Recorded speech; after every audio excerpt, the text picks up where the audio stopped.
Hi, everybody. Welcome back to the channel. It's Samantha. If you are joining me on this live, I'd love for you to let me know that you are watching and also where you are watching me from so that I get to know you a little bit better. This is my second live in as many days, which is really interesting because I don't usually do lives, but I just wanted to come on here and jump on here and talk about a topic that used to confuse me, and I decided just to share this information because I'm sure that there will be other people who may have found it confusing as well. So this is when we're talking about the difference between moisture and hydration. Oh, hello, Zara. Hello, my lovely. How are you, my dear? How are you doing? I'm doing very well. Thank you so much. Happy New Year to you. I hope you've had a lovely few days of 2024. How are you doing? Thank you so much for watching, and thank you so much for your support. You've been supporting me for so long, and I really appreciate you. Thank you so much. Love you so much. Yes,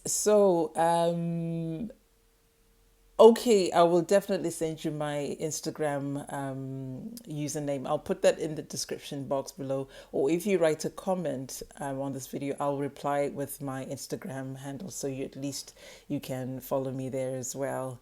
So yes, I wanted to talk about the difference between hydration and moisture because this really used to confuse me a lot. So sometimes the best way to think about it is think about it the way you'd think about your skin, for example, or your body. So if you are dehydrated, you feel dry, and the best way to feel hydrated is to actually take in more water and drink more water.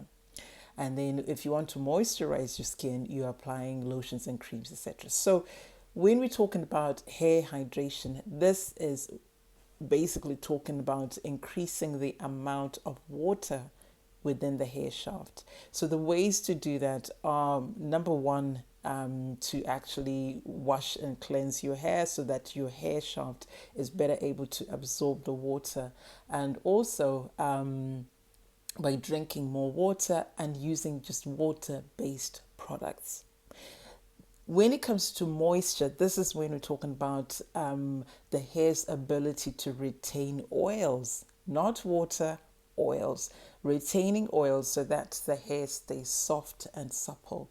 And even if you think about, when we moisturize our skin, yes, a lot of the products will have water as the first ingredient, but that's not actually what's going to help to keep your hair moisturized. It is the oils, the oil content or oil combination within that product. And the best way to actually moisturize your hair and keep your hair moisturized is to start off by shampooing using moisturizing shampoos, and then also using moisturizing conditioners, and also using things like moisturizing leave-in conditioners. Most leave-in conditioners are going to be moisturizing, that's a fact, because they will have some oil in one form or another. And the best way to actually get moisturization is if you use a product like a leave-in conditioner which has some penetrating oils, and then following up by sealing the moisture in with a sealing oil. And once I started kind of understanding that, I realized why my intense moisture routine works, and that's why my hair can stay moisturized for longer, because not only do I start off by shampooing and conditioning using moisturizing products, I then use a leave-in cream or leave-in conditioner that has penetrating oils. The one that I use by African Pride, the one I use most of the time, it's got some coconut oil, some grapeseed oil, and other oils which are penetrating. And then I follow up by sealing the moisture in with castor oil, which is one of the best sealants around. So if you are struggling with retaining moisture, then you have to think about it that way, that one, you have to cleanse your hair. And washing your hair all the time is not necessarily going to keep your hair moisturized. Yes, it can help with hydration, but not necessarily moisturization. And make sure you're using moisturizing products. If your hair has got buildup, then you need to clarify to remove that buildup so that your hair can absorb moisture and the other products that you're going to use afterwards.